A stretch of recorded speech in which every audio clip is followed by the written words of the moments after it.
Hello students, this is Ashish and welcome to my class. I hope you all are doing well. Today we are going to discuss about the first chapter of social and political life that talk about the equality. The name of this chapter is on equality. So let's begin it. As we studied in last year that there are three keys of democratic government. The first is people's participation. Second is conflict resolution. And the third is equality. So, what would we focus on today is equality. Okay? Equality is a condition in which satisfactory open doors are given to all. Okay? The next point is equal right to vote. We will understand it by the example of Kanta. Kanta, who is standing in the line to cast her vote.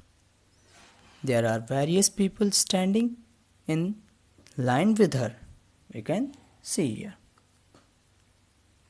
Kanta recognizes her employers Ashok Jain and Chote Lal are also in the same line. Kanta is excited to vote and happy that she is equal to all of the others because of them has one vote. Okay? So, in a democratic country like India, all adults, irrespective their religion, their education, caste, or rich or poor, are allowed to vote. This is called universal adult franchise. This idea of universal adult franchise is based on the idea of equality.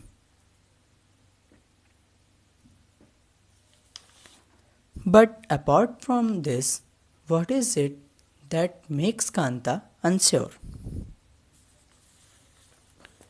Here we'll see that Kanta lives in a slum and has a drain behind her house. Her daughter is sick, but she cannot take the day off from the work because she needs to borrow money from her employers to take her child to the doctor. And finally, when she comes back, she ends her day by again standing in a long line. This is in front of the government hospitals. So we can understand the lots of private players in health sectors, but poor are left with no other choice than to visit to government hospitals which have inadequate capacity to cater to requirements of patients. So we get to know that the poverty is one of the main bases of inequality in India. Apart from poverty, people in India experience inequality in different ways. The next one is caste. Caste is one of the more common forms of inequality in India. We will understand by the example of Om Prakash Valmiki.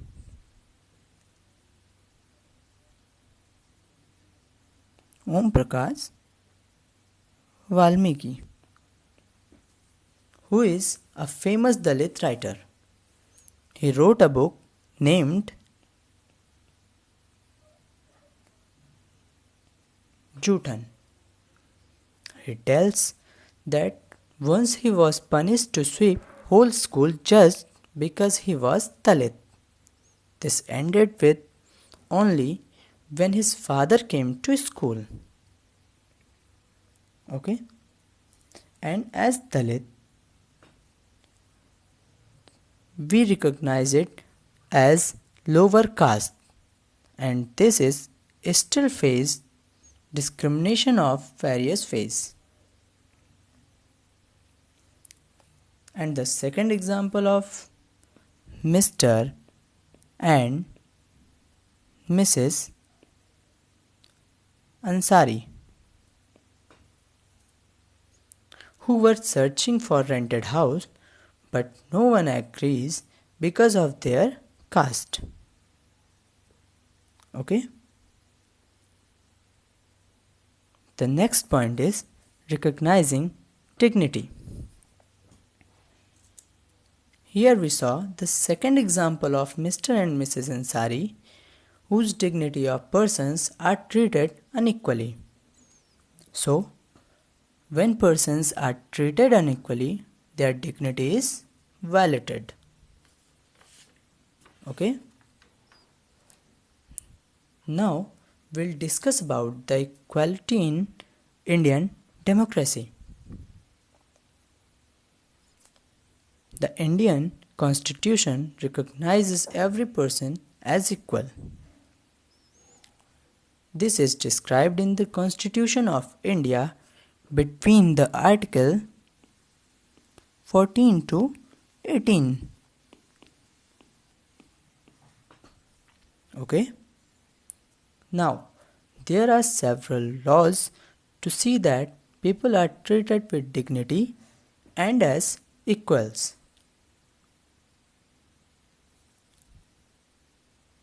And are certain provision provided in the Constitution for the recognition of equality. The first is every person is equal before the law. This is described in the Article 14 of the Constitution of India. Okay, which means that the state shall not deny to any person equality before the law or the equal protection of the laws within the territory of India. Okay, the second one is no person can be discriminated against on the basis of their religion, race, caste, place of birth, or whether they are female or male. This is under the Article 15. The next one is every person has access to all public places including playground, hotels, shops and markets. This is described in the Article 17, which says abolition of untouchability.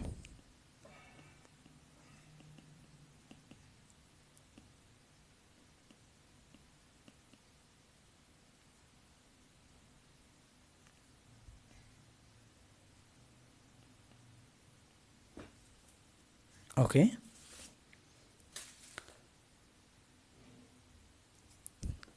The two ways in which the government has tried to implement the equality. Number one, through laws in the Constitution. Here is we have articles and laws streams, and through government programs and schemes to help disadvantaged communities. Here is the example of midday meal. Midday meal program which was started by government in the schools. Okay? Let's understand this. It was started by the government and this was in lieu of the government school where they try to provide cooked food to the children who are coming to school. But just think why this scheme was started. Let's look into that. This was started to increase the enrollment ratio in the school.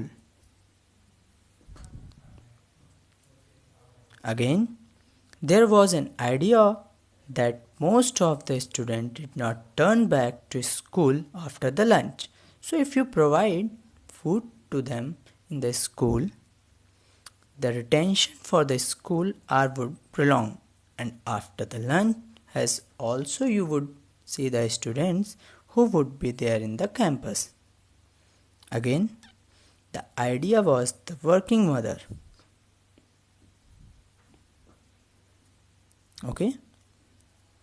The idea was the working mother have to spare the time for the lunch and then join back to work, which become difficult for them sometime, and because most of them are employed in a kind of daily basis job, also most of the students obtaining the government schools have that the parents have cycle or a routine curriculum, which is much more difficult, where taking breaks is much more difficult.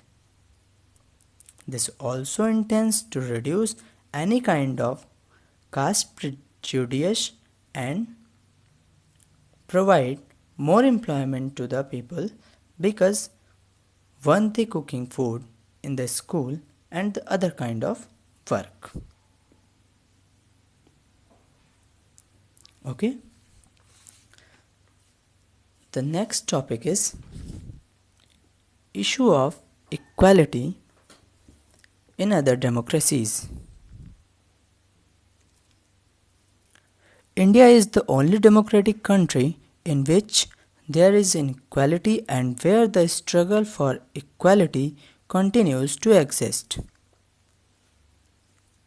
In many democratic countries around the world, the issue of equality continues to be the key issue around which communities struggle.